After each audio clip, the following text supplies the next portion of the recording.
अस्सलामुअलैकुम viewers, welcome to my channel let's learn grammar. उम्मीद है आप सब खैरियत से होंगे। हमारा आज का टॉपिक है सिंस एंड फोर। इसमें बहुत कन्फ्यूजन होती है स्टूडेंट्स को, स्पेशली एग्ज़ाम्स के दौरान, और जब हम प्रेजेंट परफेक्ट कंटिन्यूस टेंसेस कर रहे होते हैं तो उसमें सिंस और फोर का इस्तेमाल होता है। इसीलिए आज की क्लास मैंने अलग से रखी है। अपना लास्ट जो हमारा टेंस है, प्रेजेंट परफेक्ट कंटिन्यूस टेंस से पहले हमें सिंस एंड फोर का यूज़ क्लियर होना चाहिए, ताकि फिर जब हम सेंटेंसेस बनाएं तो फिर हमें किसी भी किस्म की प्रॉब्लम का सामना नहीं करना पड़े। तो चलिए थोड़ी सी हम डेफिनेशन देख लेते हैं सेंस एंड फोर की। उसके बाद फिर मैं आपको एक्सप्लेन करूँगी with examples.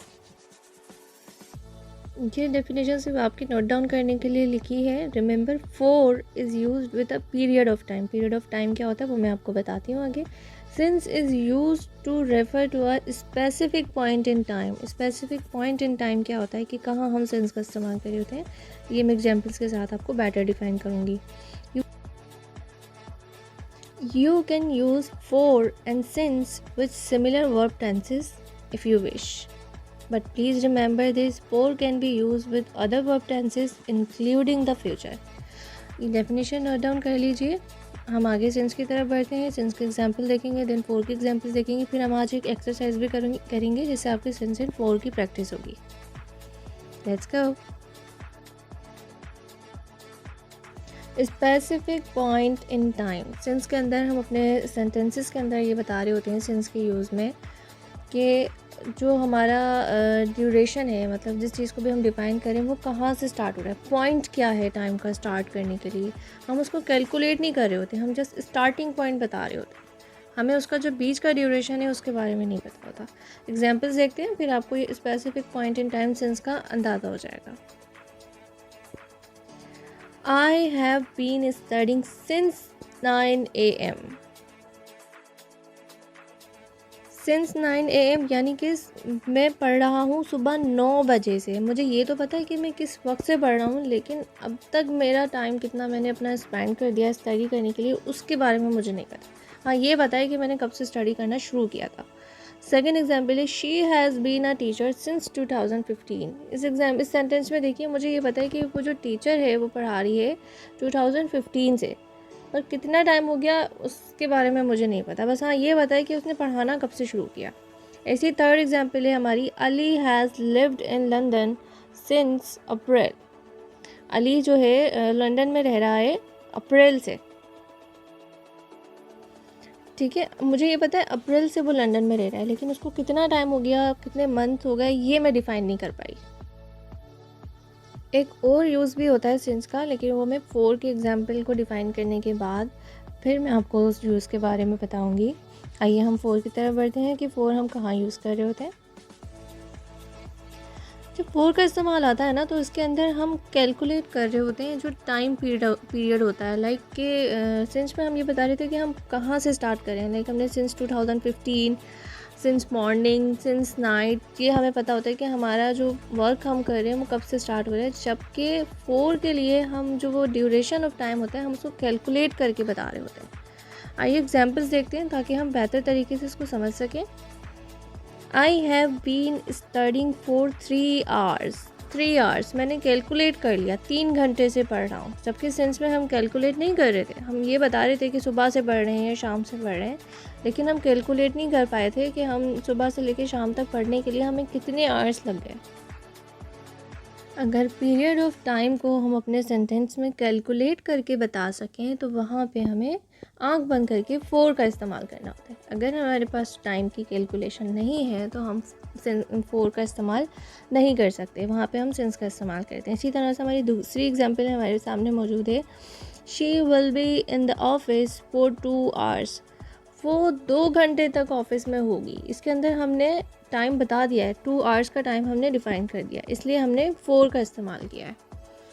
He has lived in London for 3 months. अब इसमें देखिए 3 मंथ्स का पीरियड हमें पता है कि वो 3 मंथ्स से जो है लंदन में है। जबकि जो हमारी प्रीवियस एग्जाम्पल थी सिंस के अंदर, उसके अंदर हमें ड्यूरेशन नहीं पता था। हमें ये ज़रूर पता था कि वो कब से रह रहा है, अप्रैल से रह रहा है, लेकिन हमें ये नहीं पता था कि कितना टाइम हो गया, हम उसे कैलकुलेट नहीं कर पाए थे। आई होप कि आपको क्लियर हुआ होगा। अपनी तरफ से कोशिश तो की है मैंने सिंस और फोर का पॉइंट आपका क्लियर करने के लिए, फिर भी अगर आपके माइंड में कोई सवाल हो तो आप मुझसे पूछ सकते हैं।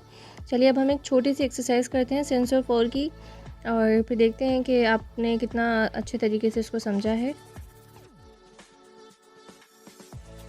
आप देखिए मैंने यहाँ लिख भी दिया है सिंस पॉइंट ऑफ टाइम और स्टार्टिंग टाइम, और four period of time, duration of time and time calculation. ठीक है, आप अपनी याद करने के लिए भी आप इसे नोट डाउन कर सकते हैं। एग्जाम्पल नंबर 1 है हमारे पास, he has been walking dash 5 hours.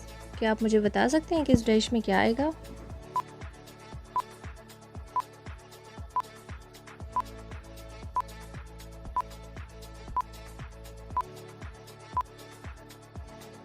आज हमारे साथ हमारे एक छोटे से स्टूडेंट मौजूद हैं जो इन एक्सरसाइज को कंप्लीट करने में हमारी हेल्प करेंगे। उन्होंने पूरी एक्सरसाइज को अंडरस्टैंड किया है। आज हम उनसे सवाल करते हैं इन्हीं एक्सरसाइजेस के हवाले से। क्या आप मुझे बता सकते हैं कि यहाँ पे हम ही has been walking dash 5 hours since इस्तेमाल करेंगे या फोर करेंगे? क्यों? क्योंकि कैलकुलेट करना है हमें 5 आवर्स। 5 आवर्स को हमने कैलकुलेट, वेरी गुड, आपने बिल्कुल सही आंसर दिया। हम 5 आवर्स को कैलकुलेट कर सकते हैं, इसलिए हम यहाँ पर 4 का इस्तेमाल करेंगे। चलिए आगे बढ़ते हैं।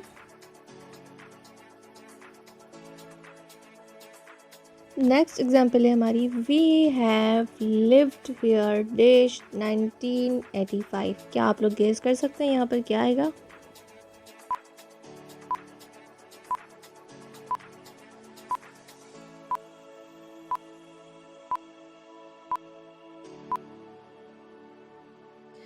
उम्मीद करती हूँ अब तक आप लोग गैस कर चुके होंगे। चलिए हम अपने छोटे उस्ताद से पूछते हैं कि आपने गैस कर लिया यहाँ पे सिंस आएगा या फोर? सिंस आएगा। We have lived here since 1985। यहाँ पे ड्यूरेशन नहीं है, पॉइंट है, इस वजह से सिंस आएगा। वेरी गुड, बहुत अच्छे तरीके से आपने सिंस को अंडरस्टैंड किया है। बिल्कुल, यहाँ पे हमें ड्यूरेशन का नहीं पता, हमें सिर्फ स्टार्टिंग पॉइंट पता है कि कौन से ईयर से, 1985, सिंस 1985 से वो यहाँ पर रह रहा है। चलिए अगले एग्जाम्पल की तरफ बढ़ते हैं। It has been raining dash 8 o'clock। इस सेंटेंस पे गौर कीजिए, आपके हमने यहाँ पे सिंस का इस्तेमाल करना है या फोर का करना है। 8 o'clock।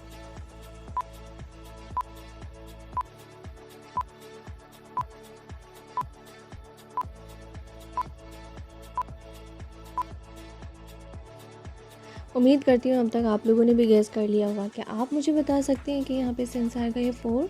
It has been running since 8 o'clock। यहाँ पे सिंस आएगा क्योंकि ड्यूरेशन नहीं है, पॉइंट है। बिल्कुल सही कहा आपने, क्योंकि हम यहाँ पे ड्यूरेशन या टाइम को कैलकुलेट नहीं कर रहे, हम सिर्फ स्टार्टिंग पॉइंट बता रहे 8 o'clock, तो यहाँ पर हम सिंस का इस्तेमाल करेंगे। It has been running since 8 o'clock।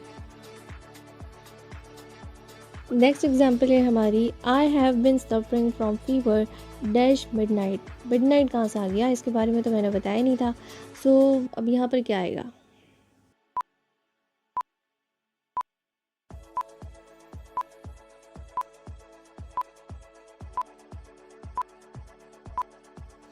उम्मीद करती हूँ आप लोग गैस कर चुके होंगे अब तक। क्या छोटू उस्ताद हमारे बता सकते हैं कि इस सेंटेंस में क्या आएगा? सिंस आएगा इस सेंटेंस में, क्योंकि यहाँ पे भी ड्यूरेशन नहीं है, पॉइंट है, इस वजह से इसमें भी सिंस है।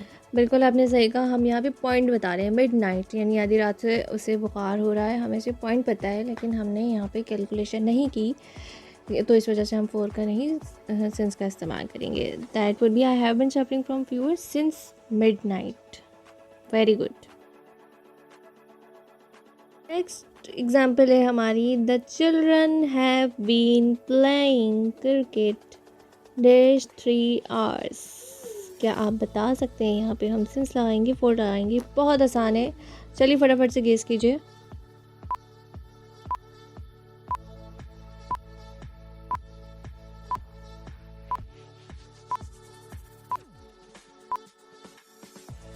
हाँ तो गाइस, उम्मीद है आप लोग गैस कर चुके होंगे। क्या आप बता सकते हैं छोटे उस्ताद यहाँ पे सिंस आएगा या फोर आएगा? यहाँ पे 4 आएगा, क्योंकि यहाँ पे हमने कैलकुलेट करा है। क्या कैलकुलेट किया हमने? 3 hours।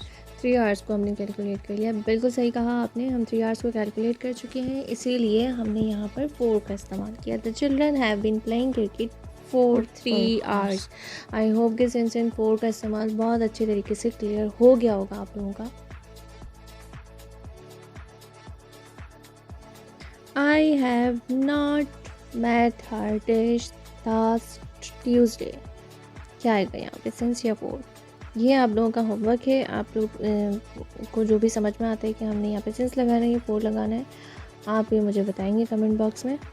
चलिए अपने नेक्स्ट यूज़ेस की तरफ बढ़ते हैं कि हम और मज़ीद सिंस और फॉर का यूज़ और किस तरह से कर सकते हैं टेंसेस के अलावा। चलिए जल्दी से देख लेते हैं, आज की क्लास बहुत लेंदी हो गई है। 3 more uses of for. Number 1, denote who is intended to have और यूज़ समथिंग, के हम किसी को कोई चीज़ देने के लिए या अपने आप को किसी और के लिए डिनोट करने के लिए हम फॉर का इस्तेमाल करते हैं। जैसे कि यहाँ पर एक एग्जांपल लिखी हुई है, this is for my mom. For example मेरे पास कोई गिफ्ट है या कोई भी चीज़ है खाने की, तो मैं कह रही हूँ this is for my mom. My life is for my country, मेरी ज़िंदगी मुल्क के लिए, मतलब मैं अपनी लाइफ की बात कर रही हूँ कि वो कंट्री के लिए, मेरे अपने लिए नहीं है, मेरे मुल्क के लिए है। इसी तरह से दूसरे नंबर पर जो हमारा फॉर का इस्तेमाल होता है वो है इन एक्सचेंज ऑफ समथिंग, किसी चीज़ के एक्सचेंज के लिए हम बात कर रहे हो। फॉर एग्ज़ाम्पल यहाँ लिखा हुआ है, I will give you this ice cream for 1 like.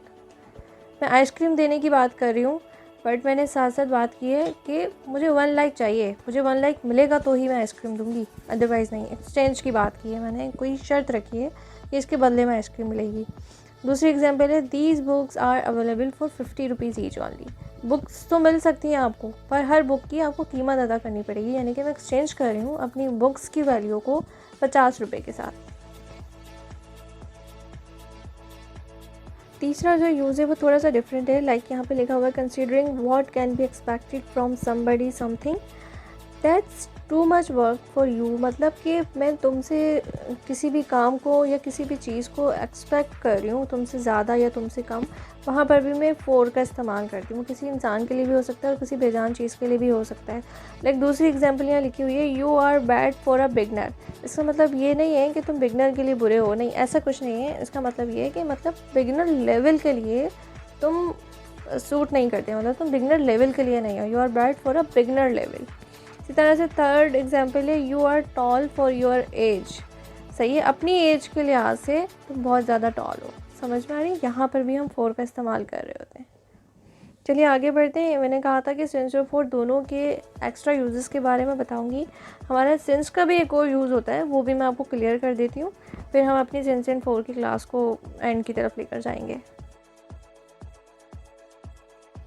Since का इस्तेमाल सिर्फ पॉइंट ऑफ टाइम के लिए ही नहीं कर रहे होते, उसके अलावा भी उसका इस्तेमाल होता है। जैसे कि यहाँ लिखा हुआ है, टू शो रीज़न। कहीं कहीं यहाँ इस तरह से सेंटेंस लिखे होते हैं, since he was sick he did not come in her wedding. क्योंकि वो बीमार था, इस वजह से वो शादी में नहीं आ सका। इसी तरह से दूसरी एग्जाम्पल है, रीज़न है हमारा कि वो बीमार था, ये रीज़न है। इसी तरह से दूसरी एग्जाम्पल है हमारी, since I was poor I had to sacrifice my dream. यहाँ पे देखिए रीज़न आ गया कि मतलब मैं अपनी गरीबी की वजह से अपने ख्वाबों को पूरा नहीं कर पाया या नहीं कर पाई। तो ये प्रॉब्लम तो तकरीबन सबके साथ ही होती है। आई होप कि सिंस एंड फॉर का इस्तेमाल आपको बहुत अच्छे तरीके से समझ में आ गया होगा। फिर भी अगर आपके माइंड में कोई सवाल है तो आप मुझसे कमेंट बॉक्स में पूछ सकते हैं। अदरवाइज़ मेरे सोशल साइट्स के कनेक्शंस आपको मिल जाएंगे, मेरे चैनल पर सारे अटैचमेंट्स अवेलेबल हैं।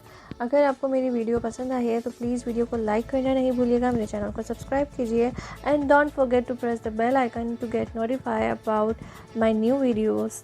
इसी के साथ आज की क्लास का इख्तिताम कहते हैं। अल्लाह हाफिज़। अपनी बहुत बहुत बहुत सारी दुआओं में याद रखिएगा। Take care, bye bye.